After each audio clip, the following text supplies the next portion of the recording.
Hello అండి, అందరూ ఎలా ఉన్నారండి? అందరు బాగున్నారా? నేనండి మీ భాగ్యాని. అందరికీ శుభోదయం అండి. పొద్దున్నే శనివారం పూజ అయితే ఇలాగైతే కంప్లీట్ చేస్తున్నానండి.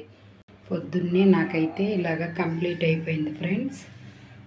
ఈరోజు వెంకటేశ్వర స్వామికి తులసి పత్రి జాజులు ఇలాగైతే పెట్టుకునేసాను. పొద్దున్నే పిండి దీపాలు అయితే పెట్టేశాను. ఈ వారం అయితే 7 పిండి దీపాలు అయితే పెట్టాను. పాలు, పులిహోర, పానకం, వడపప్పు, అరటిపళ్ళు, బెల్లం, టెంకాయ కొట్టి ప్రసాదాలుగా అయితే పెట్టుకునేసానండి.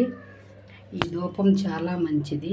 వారానికి 2-3 సార్లు వేసుకుంటే మనకి ఏదన్నా దిష్టి ఉన్నా కానీ పోతుందండి. ధూపం మాత్రం చాలా మంచిదండి. ప్రతి ఒక్కరూ వేసుకోండి, చాలా మంచిది.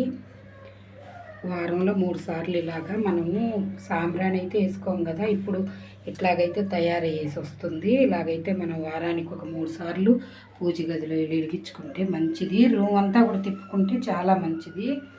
మనం వెలిగించేసుకొని ఇల్లు మొత్తం తిప్పుకునేసి తెచ్చి ఇక్కడైనా పెట్టుకునేసేయచ్చు పూజ గదిలో. నేనైతే ఈరోజు పొద్దున్నే శనివారం పూజ అయితే ఇట్లా 7 పిండి దీపాలు అయితే పెట్టుకునేసి ప్రసాదాలు అయితే ఇవి చేసుకున్నానండి. వెంకటేశ్వర స్వామిని ఈరోజు జాజి పువ్వులతో అయితే అలంకరించుకున్నాను. రోజా పువ్వులు, చామంతి పువ్వులు, దాసాన్ పువ్వులు ఇట్లాగైతే పెట్టేసుకొని చిన్ని కృష్ణకి అయితే దాసాన్ పువ్వులు అయితే పెట్టేసుకున్నాను. అమ్మవారు ఈరోజు పొద్దున్నే పులిహోర చేసేసి పెట్టేశానండి. శనివారం పూజ అయితే కంప్లీట్ అయిపోయింది ఫ్రెండ్స్. మీరందరు లేచారా? టీలు, కాఫీలు అయ్యాయా?